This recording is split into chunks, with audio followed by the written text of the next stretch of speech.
Olá, bonita. A luz tá boa, hein?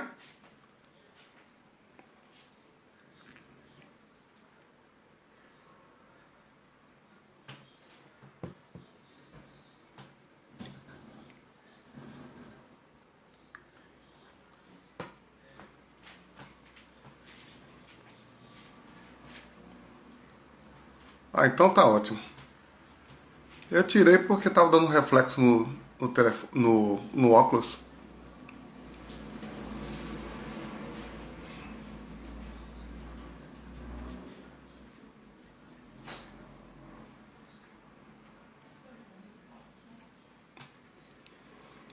Olá, boa noite, queridos amigos e amigas.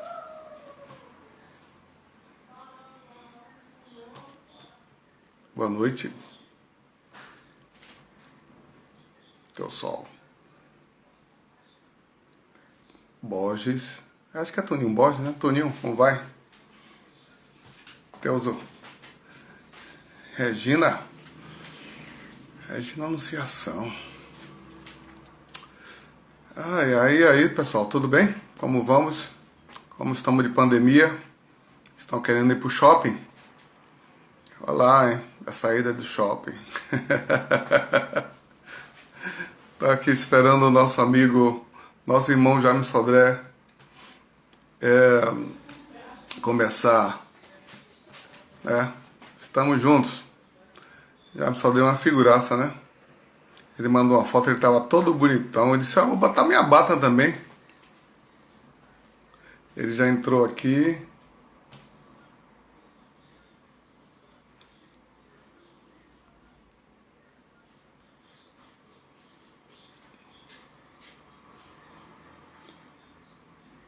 Aqui já vi 10.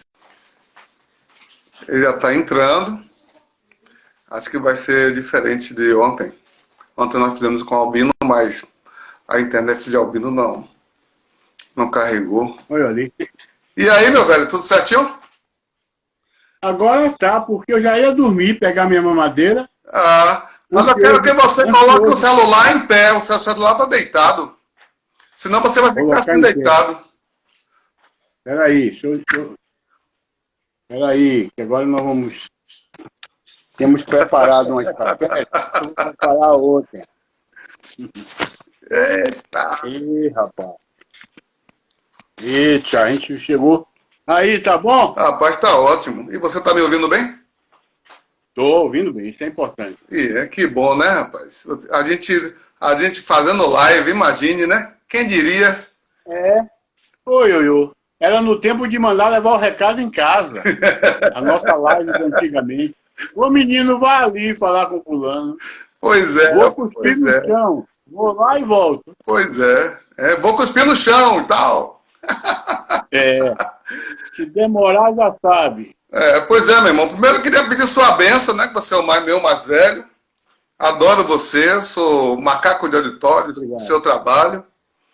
Né? Muito obrigado. E a gente sempre começa essa conversa dizendo assim, olha, todo mundo sabe que você nasceu em Salvador, mas você nasceu aonde? Que bairro você nasceu? Bom, eu nasci exatamente, antes de mais nada, cumprimentar a Vossa Senhoria, tomar a goa de a bênção para você, porque você pode ser mais jovem, mas é mais velho no santo. Você carrega um santo velho, mais velho positivo, velho atuante. Agradecer a oportunidade e celebrar nesse momento a amizade da nossa família. Sim. Você sabe perfeitamente que minha comadre era que merecia e merece o maior respeito com a minha companheira. Sim. Então isso aqui é uma homenagem a elas todas. Claro, tá bom? claro, sim. Na verdade, falar em elas todas, eu nasci exatamente no Gravatá, perto da Barroquinha. E depois fui mudado para o Barbalho. E do Barbalho eu fui mudado para o Engenho Velho da Federação. Sim. Então essa é a minha trajetória na cidade. Mas já morei um pouquinho na Liberdade, já morei um pouquinho na Lapinha. Sim. E essas lembranças é que fizeram me construir como um homem negro, né? Conhecendo essas realidades. Nessas suas andanças daquele período que você era mais jovem, o que é que te chamou mais atenção de você ser um homem de pele escura, né? Era a maioria das pessoas que cercavam, era a movimentação que tinha naquele período, era um período cultural muito interessante. E para poder a gente chegar ao patamar hoje, que é o Jaime Sodré de hoje. Olha, eu fiz logo uma estratégia muito cedo de 3 pilares. O primeiro pilar era me empenhar bastante no conhecimento, sim, chamado negro ilustre, que conhece as coisas, que sabe falar, que sabe se comunicar. O período 2 era o período da atividade física. Eu disputei vários esportes, sim, mas me tornei contramestre de capoeira.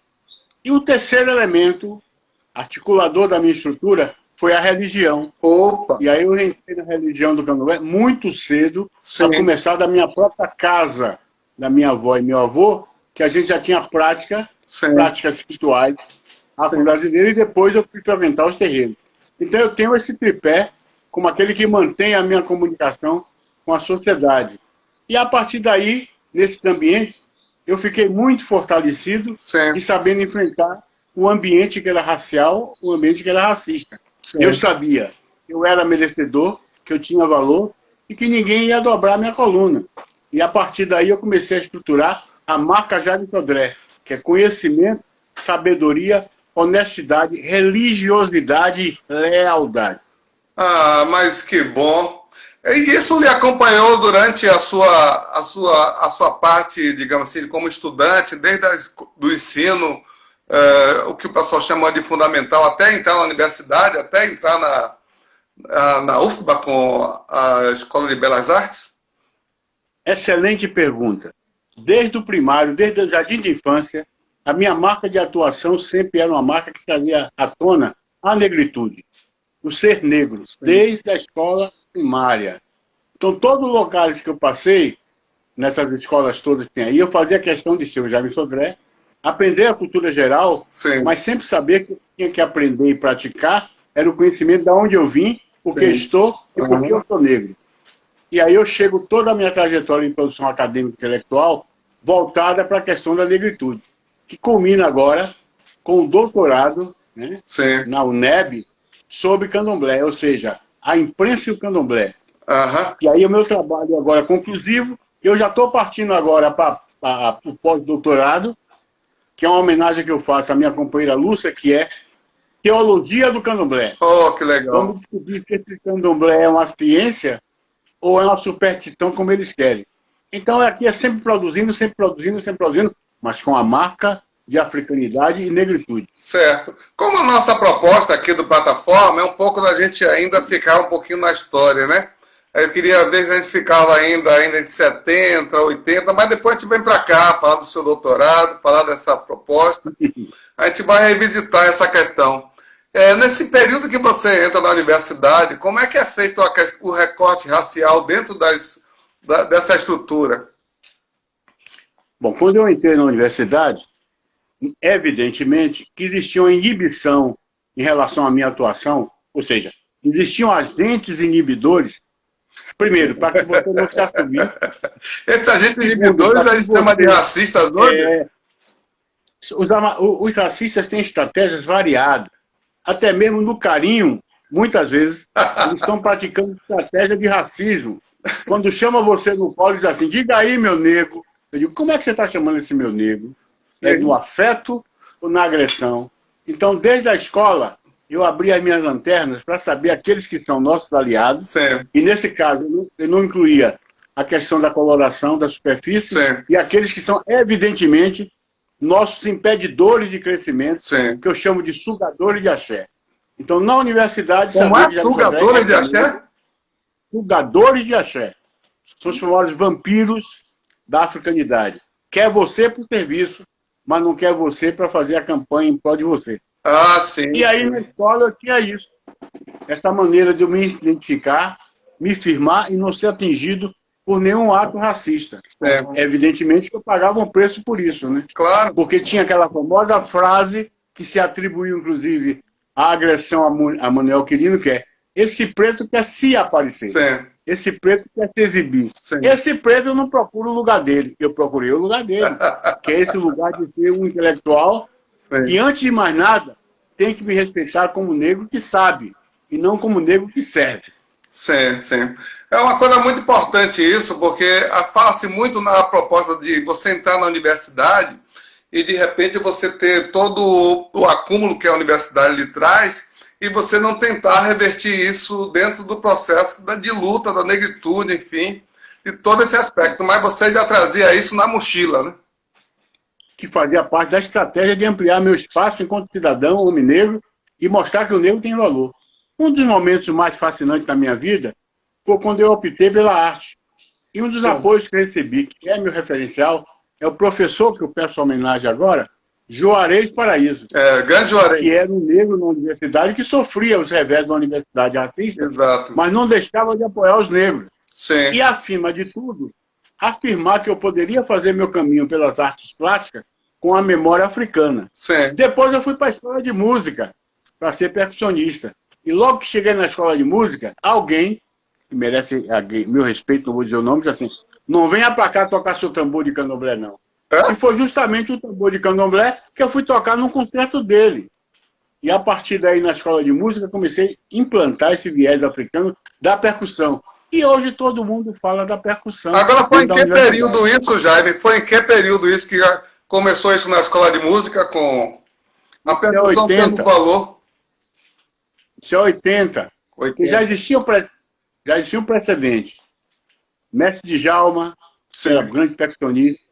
Só que depois a escola começou a observar que lá, na percussão do negro, do candomblé, tinha valor e referência. Sim. E hoje você vê que a percussão negra, a percussão religiosa, ganha destaque com os percussionistas que se formam na própria escola. Sim, sim. Então lá foi isso, eu botar o tambor para tocar. Ah, legal. Entendeu? Isso me põe muito bem. Pode concluir. Depois eu fui para uma façanha inesgotável. Eu fui para a escola fazer meu doutorado. Antes de fazer o doutorado, eu fui fazer o mestrado e escolhi um nome que revolucionou os conceitos acadêmicos. Meu trabalho foi sobre Mestre Didi. Opa! Aí deu pano para ganga. Deu pano para ganga. Alguns segmentos consideravam que o trabalho de Didi não era artístico. Eu tive que provar na minha tese, é claro, artesanato, era negro. Eu tive que provar na minha tese que não é artesanato. Sim. É uma arte igual a qualquer um e qualquer outro. Sim. E a partir daí, o mestre Didi pôde ser consultado dentro da academia. Também legal. tive que enfrentar algumas correntes contrárias. Daí eu fui para a escola, daí eu fui para a faculdade de filosofia. E inventei a defender uma tese sobre o candomblé e a imprensa. Sim.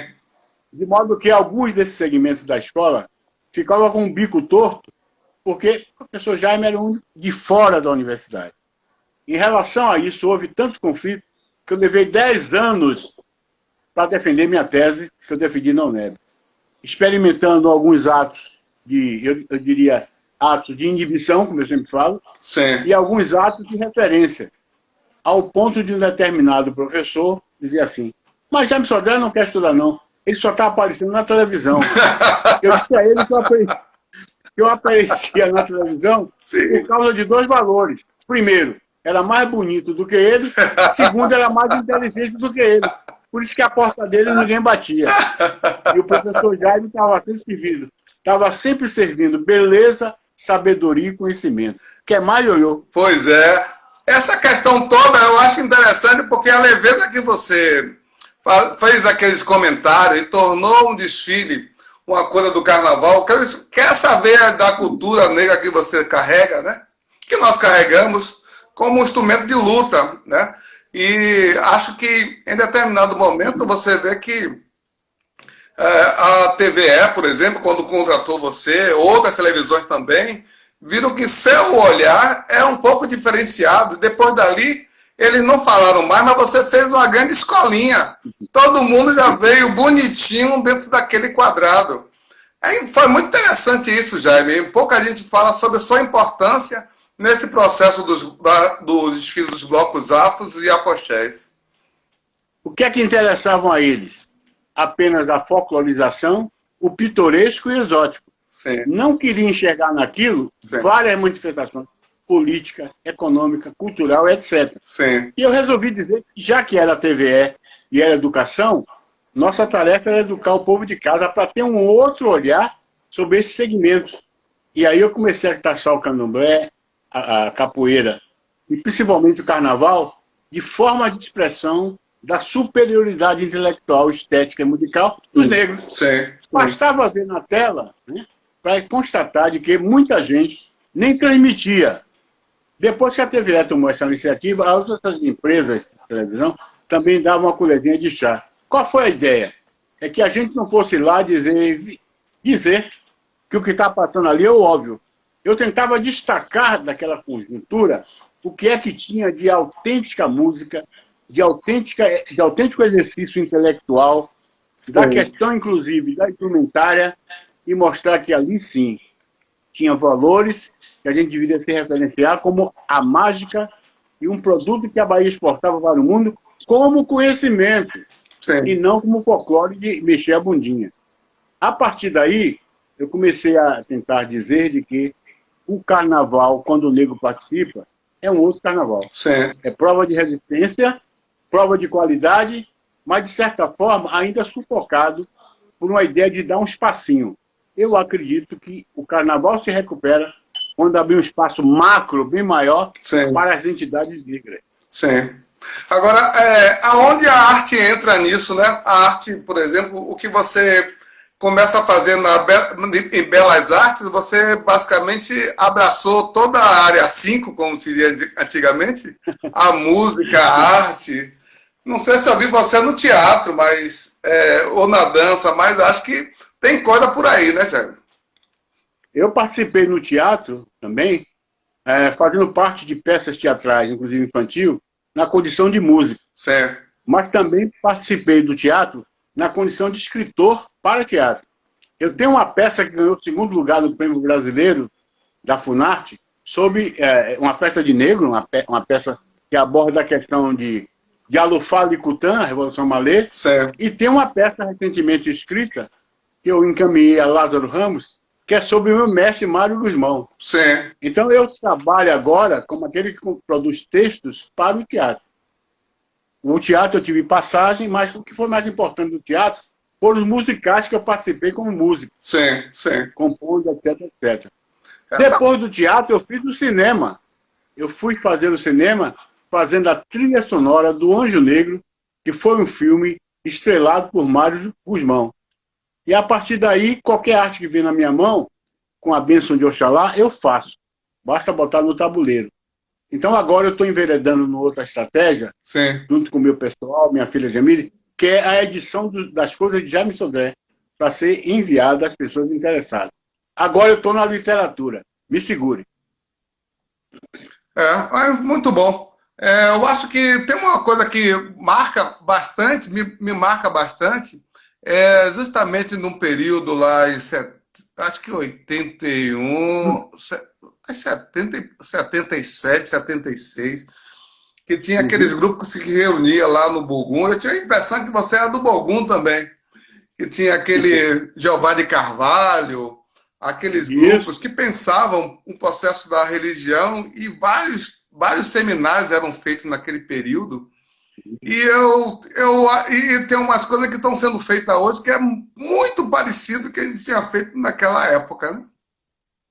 A ideia, e aí eu saúdo e peço bênção à minha mãe Nicinha, era que não bastava apenas em tocar bem o tambor, cantar bem as músicas, mas não entender o que está fazendo, e a nossa participação na sociedade. Eu vou lhe dar uma notícia importantíssima. Sim. Minha mãe Nicinha, assistindo a televisão sobre a questão da Constituinte baiana, reuniu a gente na sala e disse: olha, esse negócio aí não vai ter a gente não? Pois é, se virem, faça a proposta e lance lá na Assembleia Legislativa.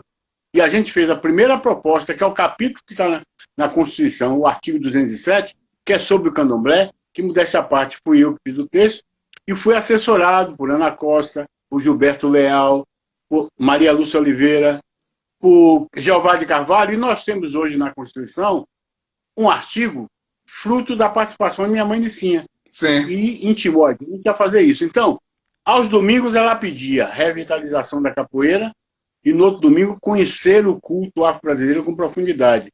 Então ali era uma escola de formar não só adeptos e fiéis do candomblé, mas com conhecedores profundos. E além do mais, Foi ali que eu fiquei convencido que, embora eu seja uma pessoa de uma determinada casa, que no caso é o Tandoori Junsara, eu estou aberto para correr todas as freguesias. Então, no Bogum, eu fiquei com o Moloye, no Xumaré, eu fiquei com o Mogã emprestado, no Gantuá tem minha cadeirinha, e aí o que acontece? Onde tiver o batuque tocando, Jaime Sodré está lá, porque Orixá, Vodú, Sinquice, Caboclo Encantado, é de todos nós. Então os tambores vão ter que tocar na sua presença, né? Você chegou, os tambores vão ter que rufar. Mais humildemente. Mas isso faz parte. Eu acho que tem uma coisa que me lembra de Mãe Nicinha, porque lembra da Contoque, né? Que era justamente aquele congresso que aconteceu aqui. Eu me lembro de ter participado, como ainda muito jovem ainda, mas pessoa de movimento negro, de apoio a uma comissão que era a Mãe Nicinha, Mestre Didi, era Agnello da Casa Branca e também nossa Ialorixá, rapaz, qual é o nome dela? Vou me lembrar. Outras pessoas assim, né, grandiosas naquele período, né? Tanto assim que eles começavam a conversar sobre algum assunto, ele pedia, meu filho, dá licencinha aqui que nós queremos conversar, viu? É uma antiga tradição de cada um no seu lugar e cada qual no seu caracol. Quando a questão abordava o aspecto religioso, que nós chamamos de fundamentos, e somente alguns têm essa possibilidade de encarar e ouvir, por favor, Yaya, por favor, Yuyu, saia da sala, que agora é só para a gente. Isso é uma maneira importante de preservar e não vulgarizar uma tradição. E eu diria para você que essas festividades em que as pessoas do candomblé estão presentes, na sua condição de autoridade, é ali que se faz a alfabetização de quem quer conhecer e frequentar candomblé. Qual é a primeira alfabetização? Respeitar os antigos, cumprimentar os antigos e procurar o seu lugar. Como dizia um velho conhecido meu Olabese, não se aceda nos seus limites. Quer dizer, e agora cada um. E agora, como cada professor. Um fique de onde está. Eu estou te ouvindo muito baixo. Acho que entrou uma ligação. Sim, agora, aqui que melhorou? Complicou minha vida. Melhorou? Mas, como professor também, você com seus alunos, existia sempre uma forma de falar sobre esses assuntos? Hoje que, além de ter uma lei até 10.639 que dá um certo amparo, etc., mas existia uma forma desse seu ativismo também reverberar dentro da sala de aula? Vou te contar uma coisa que me orgulha muito. Primeiro dia da apresentação do professor Jaime Sodré. Como é a apresentação dele? Meu nome é Jaime Sodré, sou mestre em artes, né? Sou torcedor do Vitória e também sou Ogã de Candomblé. Para quem não sabe o que é Ogã de Candomblé, é uma religião milenária, histórica, da qual eu faço parte na condição de um tocador de tambor. E eu, sendo tocador de tambor, tenho esse privilégio de chamar o Orixá. Quem está aqui presente e quem professa essa religião, levante o braço. 2, 3, é minoria. A partir de hoje, está autorizado a exercer nessa sala, pode vir com suas contas, com seus colares. E se for obrigação de santo for fazer, eu dou 15 dias de folga. E a partir daí, quem for se dirigir a mim, vai saber que está se dirigindo ao professor Jaime Sodré, mestre e Ogã de Candomblé. Silêncio total. No outro dia, um aluno chamava no canto, professor, eu queria que você me indicasse uma casa. E aí eu fiz várias pessoas entrarem no candomblé e serem intelectuais, que hoje passa por mim e toma benção. Sim. Então, inclusive, em função disso, sexta-feira, dia de meu pai Oxalá, não me colocavam aula nenhuma. Já faziam lá no secretaria. Não, sexta-feira o professor Jaime não vem, não adianta botar. Porque é o dia dos santos dele. E até hoje é isso. Eles sabem que eu sou uma pessoa no candomblé e muitos deles se revelaram para mim naquele ambiente. De modo que eu já começava essa história Sim. lá dentro, inclusive porque isso via de acordo com a questão das cotas. Porque entravam muitos negros pelas cotas e ficavam inibidos de Sim. manifestar sua preferência religiosa. Claro. Aqui na sala, não. Se tiver que tocar o da rum, eu toco. Nesse tom de brincadeira, eu revelei muita gente, ao ponto de que, no exercício final da minha disciplina, Sim. em design, Eles fizeram um trabalho sobre as ferramentas do candomblé. E a partir daí, hoje eu tenho um privilégio, eu vou lançar agora um novo livro, que é a Rainha Gotimé, e quem está fazendo a ilustração dos meus livros é uma ex-aluna, hoje não é mais minha aluna, Sim. mas é uma profissional de design. E ela aprendeu a gostar, aprendeu a desenhar o candomblé na minha disciplina. Ah, ótimo. Acho que você deixa um rastro de confiança, que eu vejo que uma boa parte das atividades ligadas a terreiro, ligadas sobre a questão da religiosidade, sempre está buscando o Jaime Sodré, sempre está buscando a sua opinião, sempre está buscando a sua presença. Como é que você se sente digamos assim, com esse carinho que essas pessoas têm por você, Jaime? Primeiro, eu agradeço pela credibilidade, mas não me esqueço que isso foi missão de Oxalá. Lemba, como a gente também chama. Sim. E aí o que acontece é que eu tenho o maior prazer em servir a ele, porque quando eu adquiri esse conhecimento, não foi para uso próprio. Esse conhecimento foi me dado pelo candomblé, pelo meu orixá, pelo meu inquice, para eu servir aos outros. Sim. Então pode bater na porta, que sempre eu vou ajudar, para que essas pessoas tenham o prazer de receber o que não é meu, é da comunidade negra. E eu estou colocando isso, interessante, em que uma outra questão que eu faço, assim, absoluta questão de confirmar, é que o conhecimento, nós que somos pessoas negras e que temos melhores oportunidades, é para ser repartido e dividido. Sim, sim. Então, sempre que quiser, se tiver tempo e oportunidade, eu estarei ajudando, eu estarei empenhado em fazer as coisas assim para que o outro possa se gratificar. Por exemplo, eu utilizo muito escrever artigos para o jornal. O último artigo publicado no Jornal à Tarde foi Luiz Gama. Coisas que as pessoas não se lembram. Então agora eu estou numa série que assim, o nosso herói dessa edição foi Luiz Gama. Outra coisa que eu quero chamar a atenção é a gente ser solidário ao candomblé e às entidades negras. Sim. Eu vou fazer um comercial, mas não é exibição. Eu fiquei muito comovido com a questão da live do Bancoma e perguntei à minha filha Jamile, que farei? Ela fez, se eu faço uma doação. E aí eu fiz uma doação ao Bancoma. Não estou me exibindo. Eu estou dizendo que não basta só ajudar na fala. Sim. Se sobrou algum trocado, tem que ajudar nossas entidades negras, Claro, financiando as suas ações. Nesse momento, eu gostaria de conclamar todos aqueles que já assistiram a live do meu Ileaí, a live do Bancoma, que vá até o caixa e pague o ingresso. Porque senão o ioiô vai ficar muito aborrecido. Uma coisa que me chamou a atenção é esse seu lado também, seu lado da música. Eu me lembro que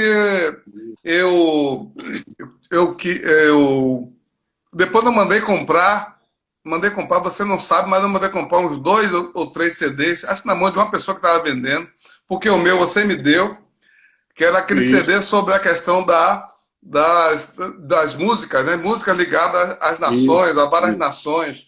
Né? O cuidado, o material, tanto assim que meu CD, simplesmente alguém pediu emprestado e não devolveu. Então, é muito acho comum que é importante a gente ter essa.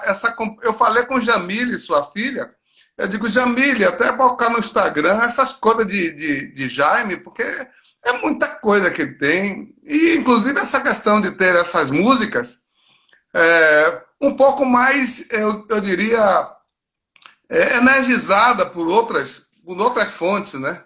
Vindo de um Chicarangoma é muito mais palatável, né? Tem um ar um pouco mais, com mais cuidado.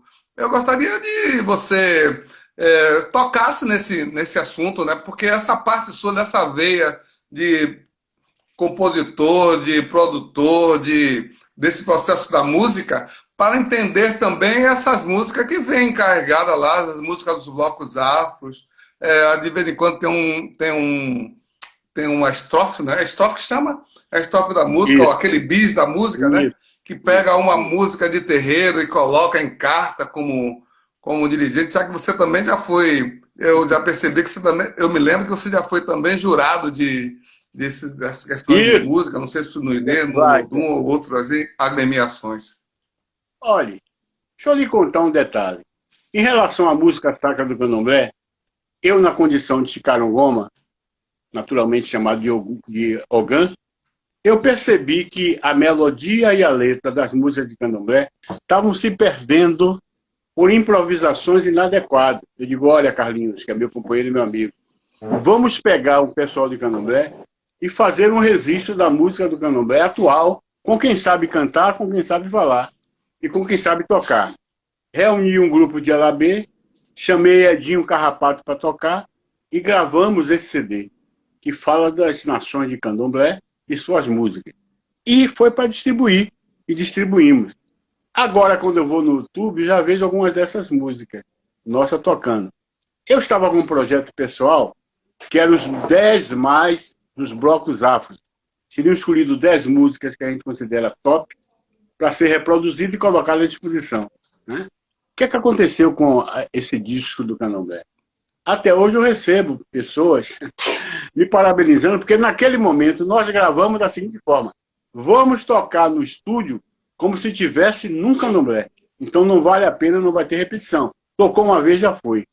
E, curiosamente, esse disco tem sido usado por várias casas de candomblé para não perder a memória rítmica e melódica. Sim, sim. Então essa foi a minha contribuição. Entendeu? A par disso aí, tem as minhas composições com Saul Barbosa, composição com Alexandre Leão. Recentemente fizemos a música com Alexandre Leão, de Irmã Dulce. Ontem eu estava ouvindo uma realidade que mandaram para mim, do disco Bahia, Cidade Aberta e Saul Barbosa, que é meu amigo, meu irmão, Caetano Veloso, cantando uma música chamada Machado de Xangô. Corra lá para ouvir, você e os outros, para você ver que mesmo na competição chamada tradicional, da música baiana, eu sempre incorporo alguma coisa ligada ao orixá. Lázaro já foi meu grande executor, né? Gil tem algumas coisas minhas, de modo que a música, meu projeto, que me fascina muito, foi a música sacra do candomblé. Agora, eu quero ter uma oportunidade para fazer a canção sacra do candomblé, que são melodias sem tambores, para pessoas que vão cantar a capela. Agora, isso requer um certo investimento, um certo financiamento. E eu vou enveredar porque a voz... Deixa eu lhe contar um fenômeno rapidinho. O pessoal veio do Benin para visitar o Bogum. Eu estava lá na linha dos Alabês e minha mãe disse, toca alguma coisa quando o pessoal chegar. Aí o pessoal chegou no portão, a gente soltou a madeira. Sabe o que aconteceu? O pessoal que veio lá do Benin recebeu o Vodum. Aí a gente ficou maravilhado. Depois de 300 anos a célula não funciona, eles aí, para agradecer, resolveu tocar os deles. O pessoal do Bogum recebeu o Vodum.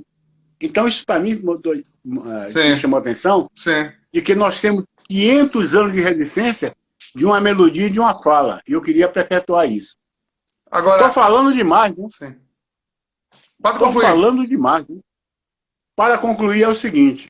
Falta agora o meu grande projeto, que você vai se assustar. A alta costura do candomblé. Tentar mostrar à sociedade que nós temos, nos nossos figurinos, uma verdadeira alta costura de qualidade, de ideia, de significado, de acabamento, em que faz o orixá estar presente orgulhosamente nos salões. Então, é um desafio que eu faço aos estudantes de designer, que está ligado à questão da moda, para estudar esse repertório. Não é copiar a roupa do santo, não. É entender o que tem ali para a gente modernizar a nossa postura. A questão cromática e a questão importante, que é a indumentária e a maneira de se fazer. E, para concluir, eu estou com um lançamento aí surpreendente, que é um estudo sobre as contas sagradas do candomblé. Que eu explico que ela vem desde... Você parece uma máquina, Jaime Sodré. Mas eu nasci para isso. Você parece uma máquina de fazer coisa? Não, porque se dá gosto na boca, a gente come. Então, essa questão das contas, eu começo a estudar desde o Egito. Até chegar na escavação feita aqui na Bahia, que descobriu contas de pessoas do candomblé enterradas ali perto da igreja matriz. Então, esse é outro projeto que está aqui sendo concluído. Agora, é fogo. É fogo, muita coisa. Você disse que é um homem de zaze, é complicado. Não é fácil não segurar um homem de zaze, meu amigo. Tem uma coisa que me põe muito a pensar, quando a gente fala da questão da música, quais são as músicas religiosas e tal, do nosso terreiro, do nosso candomblé. Acho que é interessante que a gente fale com que as pessoas saibam da música, né? Você é ainda daquele que a pessoa tem que aprender tudo dentro do candomblé, as pessoas têm que saber que está tocando para tal santo, tal enquice, só a pessoa do candomblé, quem vai no candomblé, que foi num jogo e disse assim, ah, meu filho, você é de Dandaluna, você é de Oxum, você é de Ogum. Aí, às vezes, tá tocando para o santo da pessoa, para o inquice da pessoa, e a pessoa está lá paradona e tudo mais. Você acha que a religião da gente não poderia ter outro tipo de estratégia, ou isso está fora de contexto? Estou me lembrando de duas figuras importantes na minha vida, que é minha mãe Bebé e meu pai Lolô. E ele me chamava a atenção. Jaime, esse povo que vai tocar o atabaque aqui tem que saber o que é que está cantando. Não é fazendo imitação, abrindo a boca e fechando, não. Então ele exigia que as pessoas fossem saber o que a letra da canção está dizendo em relação àquele santo. A mesma coisa exigia a minha mãe Nicinha.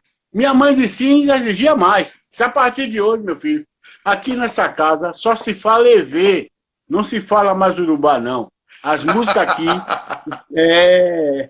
os vodus não vai ser chamado de orixá aqui, com todo respeito, mas eu quero recuperar a língua. Então nós fizemos um trabalho na recuperação das expressões dos santos, aspas, do candomblé, do Bogum, para ter o nome, exatamente o nome africano do Benin. Então, qual é o grande mote, a grande ideia? Vamos começar a universalizar a língua, a linguagem, para saber o que é que está se dizendo ali na coreografia. Sim. E saber por que a gente está cantando Osaziê, Osaziá, Osaziê, Marambolê, Marambolá.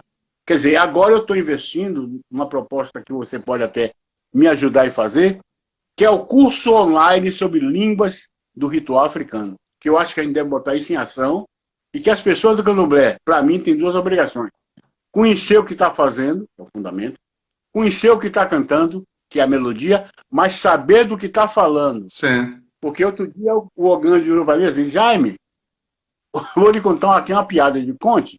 O rapaz estava cantando assim, Ogum é a pecoia, coia, é Ogum é a coia. Mas ele estava cantando Ogum bebe Coca-Cola. De respeito, procure seu lugar desse de brincadeira. Ele estava fazendo uma crítica razoável. É que as pessoas abrem a boca e não sabem nem o que está falando. E às vezes distorce até o oriqui do próprio santo. Então, minha meta agora é a seguinte. Sabe ler, sabe escrever?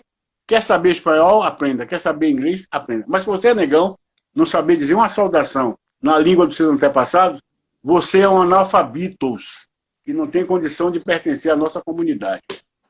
Porque me preocupa muito, porque hoje a gente tem muitos, diria, simpatizantes da nossa religião. Eu brinquei até ontem com o Albino, que uma vez ele quase me bate, né? Lá em Alaíde, que eu chamei ele de Ogã Cultural. Me dá um intervalozinho na sua fala para mandar um abraço pro meu irmão Albino, viu? Ok. Ele que mora nesse coração. Pode dizer. Sim. Aí eu falei com ele, tinha chamado ele de Ogã, você é um Ogã Cultural. Ele quase me bate. Ele disse, nós estamos bebendo aqui. Rapaz, não brinque não. E aí o que ocorre? São essas pessoas que vestem branco, usam uma conta que alguém deu, mas não tem essa forma de tentar participar um pouco mais, né? Porque nossa religião, ela tem alguns caminhos, né, que a gente precisa ter uma forma de alargar. Nós somos no século XXI, nós temos que caminhar um pouquinho mais, né? Não deixar as tradições, as coisas mais importantes, mas acho que a gente tem que começar a fazer um trabalho de fora para algumas pessoas mais jovens entenderem até como entrar. Que eu já tive casos de ouvir, briguei com minha mãe de santo, não sei o quê, não vou mais lá. Enfim, coisas que acontecem agora com essa nova geração. Mas deixa eu lhe contar uma história. Eu agora estou fazendo minha pós-graduação, essa tese sobre teologia. Todas as outras religiões exige no mínimo dos seus fiéis que estude sobre ela. Às vezes a pessoa tem um grau de conhecimento fraco, é uma pessoa que não tem uma cultura longa, mas sabe fazer uma citação numa Bíblia, sabe dizer o que está na Bíblia. E nós precisamos transformar os domingos nos institutos de candomblé, são institutos porque lá é coisa de conhecimento, essa abordagem de contar a nossa história para quem tem necessidade, de saber onde está e por que está. Então, eu diria assim, esse empenho que a gente deve fazer nas casas é simples, é a gente poder visitar esses nossos irmãos e poder explicar o que é o candomblé. Poder explicar, em vez de fazer de conta é usar conta sem saber por que está fazendo. Entender o metabolismo daquilo que está sendo dito ali. Eu fiz aqui uma observação à menina, dizendo o seguinte, olha só, você está falando do vírus que está aí, né? Mas se você pegar o mito de Xangô, se você pegar o mito de Obaloaiê, você vai ver que ali está retratado uma questão do quê? O Obaloaiê foi recusado e quem pegou para criá-lo foi Nanã. Nanã transformou Obaloaiê Omolu num homem simples, num homem belo e deu a ele o atributo de fazer a cura. O que é que aconteceu com fazer a cura? A primeira coisa que ele fez foi colocar a sua máscara longa e evitar o contato com as pessoas. Em seguida, ele conseguiu fazer da pipoca um elemento vitalício, um elemento importante, para passar no corpo e curar. Aí eu disse assim, no meu tempo de menino, quem tinha varíola, a primeira coisa que fazia era passar a pipoca no corpo. E ficava bom. Eu também tive pipoca no corpo. Pois é. E minha mãe tive sarampo, catapora e varíola, as 3 vezes. E eu disse o seguinte, eu concluí dizendo o seguinte, nesse combate a esse vírus que está aí, pode ser a ciência, a medicina, mas a magia também tem que estar lá. Sim, a gente tem que estar fazendo as coisas nossas. Claro. A gente tem que estar tomando nossos banhos para mostrar de que nós também temos uma tradição que faz com que as doenças se curem. Tá bom, Ioiô? Tá ótimo, tá beleza. Vai até de manhã? Tem uma outra... vai até de manhã, é? Não, daqui a gente, nem começou ainda. Tem um copo de água aí perto de você? Maria. Então eu vou dormir no emprego, né? Tem uma outra questão que eu gosto de conversar, queria conversar um pouquinho com você, era sobre seu livro, né, que fala sobre a diabolização e a divinização e a criação de senso comum, que é o que dá toda a margem à questão da intolerância religiosa, né? E é um livro que você me deu de presente, tá até ele aqui, ó. Eu sei que vai aparecer um pouco. Ele está aqui. Meu dever de casa eu fiz. O senhor disse, leia que isso aqui é um dever de casa. Não esqueça isso nunca. Isso foi em 2000, parece. Pois não. Então, é uma coisa muito interessante essa forma da abordagem desse livro sobre... É isso que eu estou dizendo, eu falei com o Jamile. Interessante que você colocasse essas coisas de Jaime. Porque a intolerância religiosa dá início da questão da demonização da nossa religião, né? É todo um exercício que se faz na chamada cultura adversária para tirar da gente o tom da divindade, nós carregamos entidades divinas, e transformar gradativamente e passar para o repertório da gente a figura do Satanás, do diabo, que não habita nossas pragas. De maneira que toda uma estrutura religiosa é montada para dizer que o negro não tem alma, o negro tem um demônio. Então esse livro é importante para mostrar como é que é traçada essa estratégia de transformar nós outros em seres inferiores. E nós, na resistência, estamos sempre dizendo de que nós também somos divinizados. Nós também temos marcas religiosas. O que é mais importante é o seguinte, a estrutura de fundação da intolerância, ela é resistente, ela é quase que insubstituível, porque ela é feita em estruturas religiosas adversas, que convence o outro que o outro é que é o bom, e nós somos o que não é bom. Agora me faz só um parêntese. O que me chama a atenção desse livro, que eu li ele bastante tempo, mas tem uma recordação bem rapidinha, é sobre aquela parte que você fala sobre o padre angolano, que vem até o Brasil, né? Falar sobre a religião católica, etc, e tudo mais, e falar do Deus, né? Meu Deus, tudo mais. Eu acho muito interessante aquilo. Aquilo marcou minha trajetória de conhecer o processo da intolerância e ver onde é que nós estamos. Por isso que muita gente até do nosso tempo fala assim, primeiro Deus, depois os orixás, depois os inquisitos. A questão mais curiosa disso aí, que é bom revelar, é que Portugal quando resolveu invadir a África e tomar de assalto algumas comunidades, a estratégia deles era pegar o príncipe, o rei, o líder daquele local e, a troco de favores, transformar eles em católicos. E eles mandavam para Portugal seus filhos para se transformar em padre, nessa alegação de que eles eram diabolizados e que, se transformando em padre, eles passariam a ter benesses do conjunto do conluio português. E são esses negros que são orientados para vir para o Brasil, porque tinha a pele preta, para convencer os outros negros de que eles é que estavam com razão.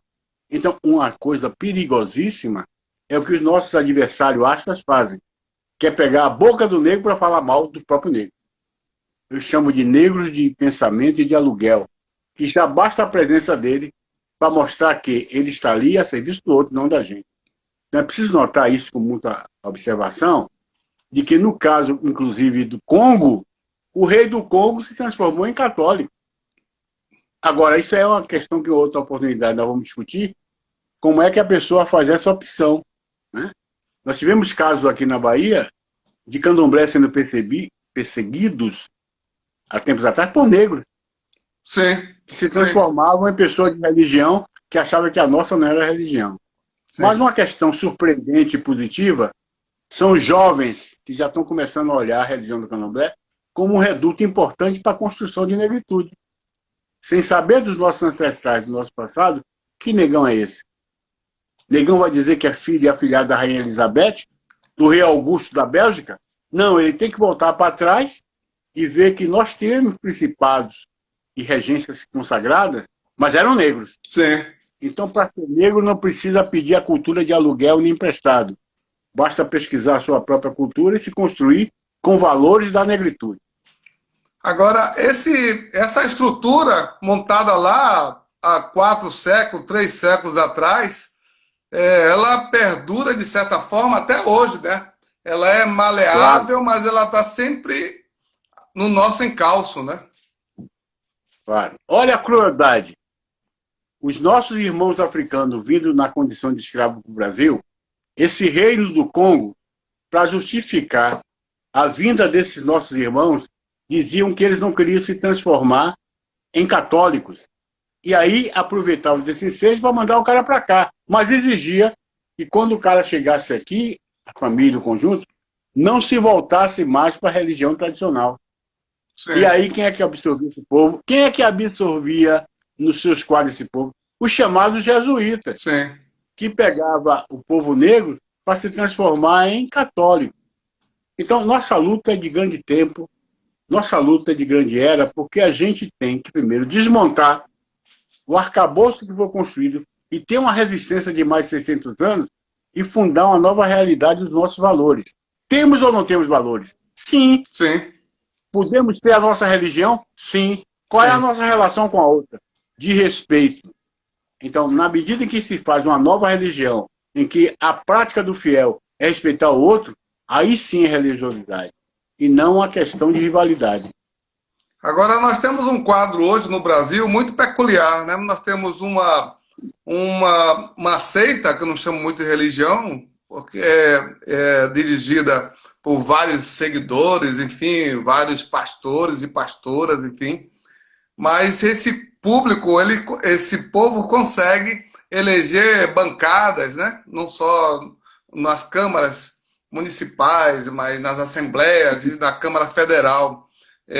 O que é que você acha que esse combate para a gente pode um dia acontecer, esse debate de a saída de candidatos e candidatas oriundo da nossa religiosidade para poder fazer um contraponto com relação a isso? Afinal de contas, esse assunto é para levar 3 dias. É um assunto que a gente pode recortar, falar só dele. Fica à vontade, recorte. Mas como você me fez uma pergunta, eu vou lhe fazer um esclarecimento. Alguns critérios da política não se aplicam à militância do cotidiano do diário. Por exemplo, esses que vocês se intitularam negros e são absorvidos por outras correntes partidárias, parte do princípio de que ele só se considera negro se tiver valores brancos no seu contágio, na sua afirmação. É muito simples. Se você fizer a matemática da Bahia, dizendo que nós temos maioria negra, e fizer a vaga de cadeiras na vereança, você vai perceber que tem alguma coisa errada. Sim. Sabe por que está errado? Porque ninguém vota no negro porque ele é negro. As pessoas votam em alguém por alguns interesses. Sim. E o interesse de libertar a população negra, às vezes, não está na mão do eleitor. Está no seu interesse pessoal, da sua casinha de aluguel que deve pagar, da sua cachaçinha. E não tem consciência que é ele que tem arma para libertar o negro. Em relação a vereadores, a deputados, nós somos minoria, sabe por quê? Nós temos que trabalhar isso, porque o negro não escolhe preferencialmente o negro para ele eleger e representar. Sim. Somos nós, do movimento negro, que chegamos a levar até a pessoa lá. Qual é a receita?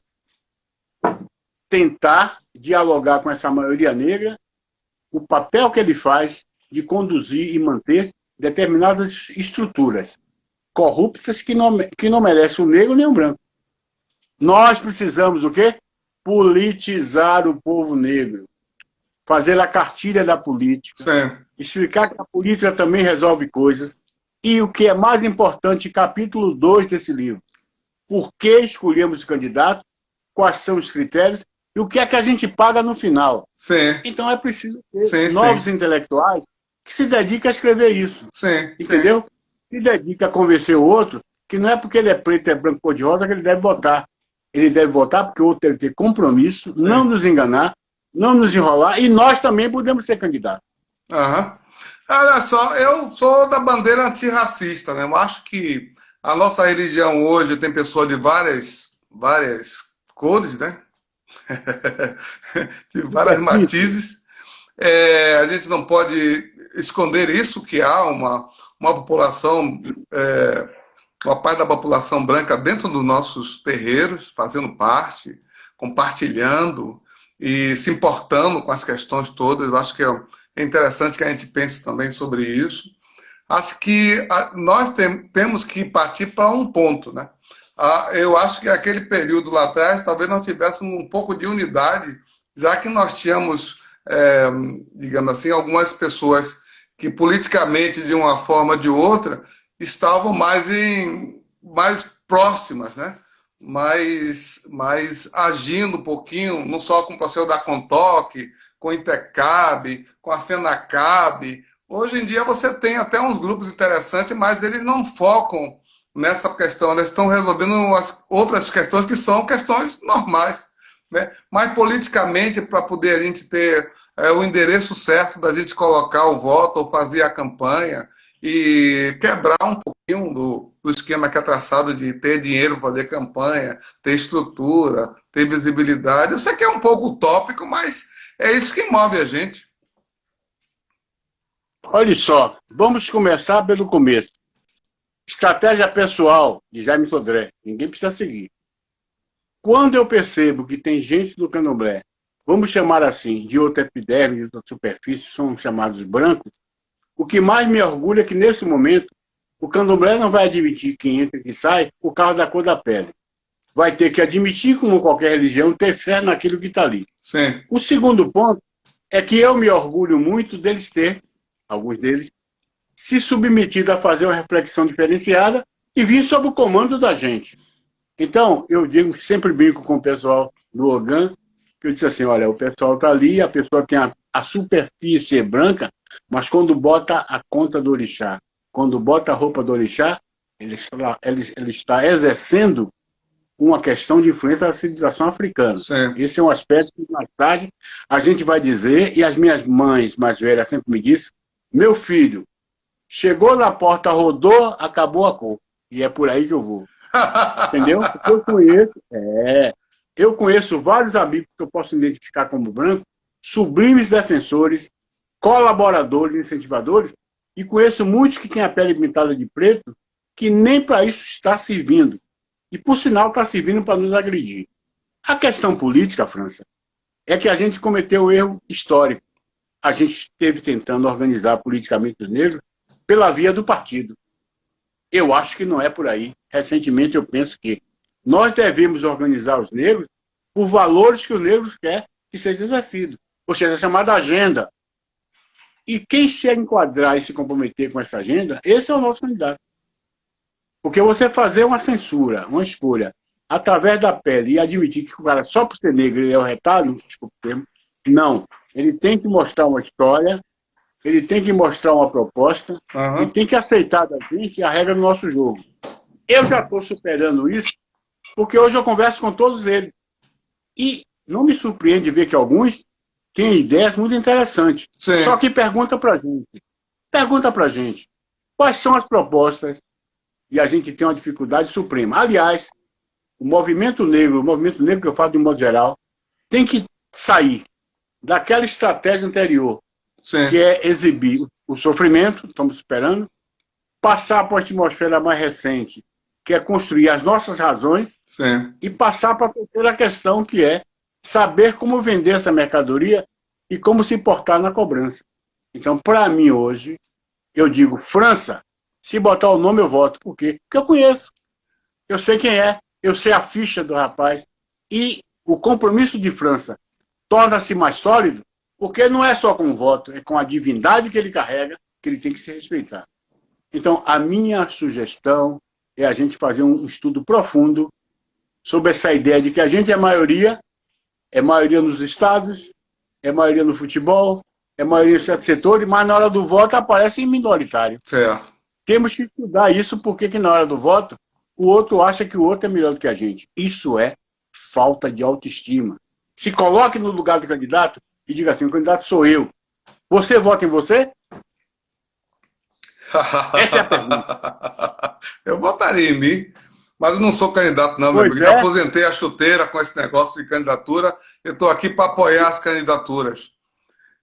Eu não estou falando em candidatura, eu estou falando o seguinte, devemos ter um corpo de pensadores como você, que teve essa feliz ideia de dar um espaço para a gente falar, para não ser candidato, mas ser o que? A opinião.